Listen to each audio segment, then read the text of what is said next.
O filho durante. Hoje nós vamos falar sobre o filho quando ele entrou no tempo, ou seja, quando ele se fez homem. Aquele que veio do Pai entrou na história. O filho gerado na eternidade se fez homem. Embora não tenha deixado de ser o filho de Deus, ele assumiu a natureza humana marcada pela humildade e pela condição degradante. Em 1 Timóteo 3,16, assim está escrito: seguramente grande é o mistério da piedade. Ele foi manifestado na carne, justificado no Espírito, contemplado pelos anjos, proclamado às nações, crido no mundo, exaltado na glória. Esse versículo resume toda a obra do Filho de Deus. Quando diz que ele foi manifestado na carne, a Bíblia mostra que o Filho já existia antes de nascer como homem. Ele não começou a existir em Belém, ali ele apenas se revelou ao mundo como um ser humano.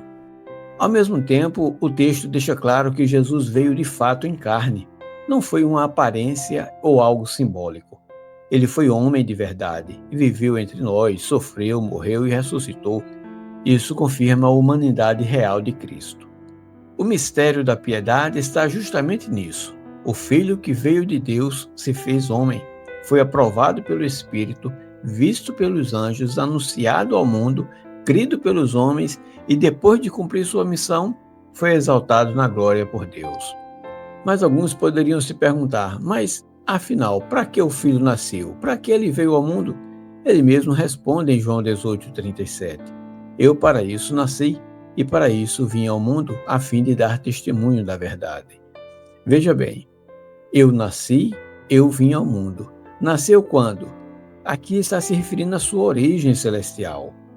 Veio ao mundo quando ele veio e se encarnou e se fez homem. O Filho não começou a existir ao nascer em Belém. Ele nasceu porque já existia e veio cumprir sua missão. Sua vida não foi um acidente na história, mas o cumprimento de um propósito eterno. Mas aí perguntamos, o Filho foi gerado outra vez? Sim. O Mateus 1,20 nos diz, o que nela se gerou é do Espírito Santo. E o próprio Filho declara, um corpo me preparaste, em Hebreus 10, verso 5. Quando o Filho entrou no mundo, ele não foi criado, mas foi gerado pelo Espírito. O mesmo Filho que havia sido gerado do Pai na eternidade, agora nasce de mulher pelo poder de Deus. Hebreus confirma essa verdade dizendo, eu lhe serei pai, e ele me será filho, ao introduzir o primogênito no mundo. O Pai continua sendo Pai. O Filho continua sendo Filho. A filiação não muda, apenas a condição. Agora pense um pouco. Se Jesus foi gerado pelo Espírito Santo, mas continua sendo Filho do Pai, o que isso nos revela sobre a sua origem e a identidade? Mas poderíamos ainda perguntar, como foi ele gerado? Jesus diz em oração, porque eu lhes dei as palavras que tu me deste, e eles as receberam, e verdadeiramente souberam que eu saí de ti, e eles creram que tu me enviaste. João 17:8. João, depois ele confirma, o Filho de Deus os guarda. Aqui nós podemos ver claramente que o Filho saiu do Pai. Ele foi enviado pelo Pai. E podemos dizer com toda certeza, ele nasceu de Deus. Isso fala de uma origem, não apenas de missão. Mas quem era Jesus durante sua vida na terra? O céu testemunha, este é o meu amado Filho, Mateus 3,17. Os apóstolos confirmam, tu és o Cristo, o Filho do Deus vivo, Mateus 16,16. E João afirma, quem crê que Jesus é o Filho de Deus vence o mundo, 1 João 5, verso 5.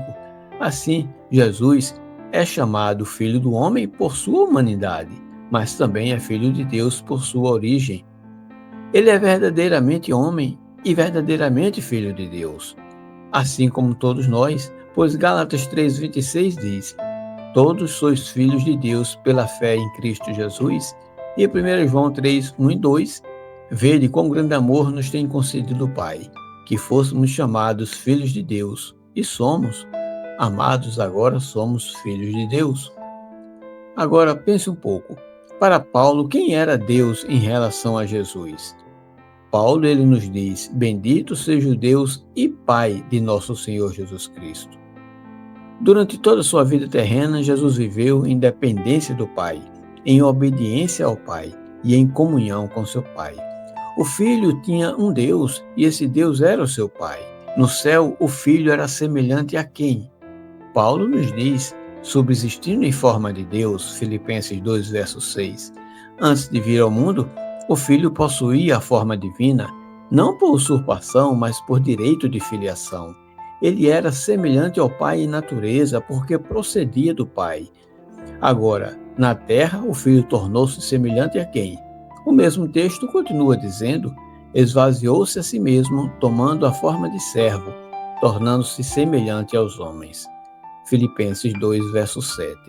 O Filho não deixou de ser filho, mas abriu mão de sua forma e glória, não de sua identidade. Ele viveu como homem, sofreu como homem e morreu como homem. Tudo isso para nos salvar. Agora pense um pouco. O Filho foi esvaziado de sua natureza celestial e recebeu uma natureza terrena para sempre. O que isso revela sobre o amor do Pai e do Filho? João nos ensina algo grandioso. Jesus Cristo veio em carne, 1 João 4, verso 2. Ele nos diz ainda, Jesus é o Filho de Deus, 1 João 4,15. Paulo completa, toda língua confesse que Jesus Cristo é Senhor, para a glória de Deus Pai. Filipenses 2, 9 a 11. Assim, a nossa fé não é apenas interior, ela é uma confissão. Precisamos confessar que Jesus Cristo é Senhor. Confessamos que Ele veio em carne, confessamos que Ele é o Filho de Deus e confessamos que Ele é Senhor para a glória do Pai. Portanto, meus irmãos, durante a sua vida na terra, viveu em perfeita obediência, assumiu nossa humanidade e abriu o caminho da salvação. O Filho que veio do Pai é o mesmo Filho que andou entre nós, cheio de graça, verdade e amor. Assim João nos diz, e vimos a sua glória, glória como do unigênito do Pai. João 1,14. Pense nisso e que o Eterno nos abençoe hoje e sempre. Amém.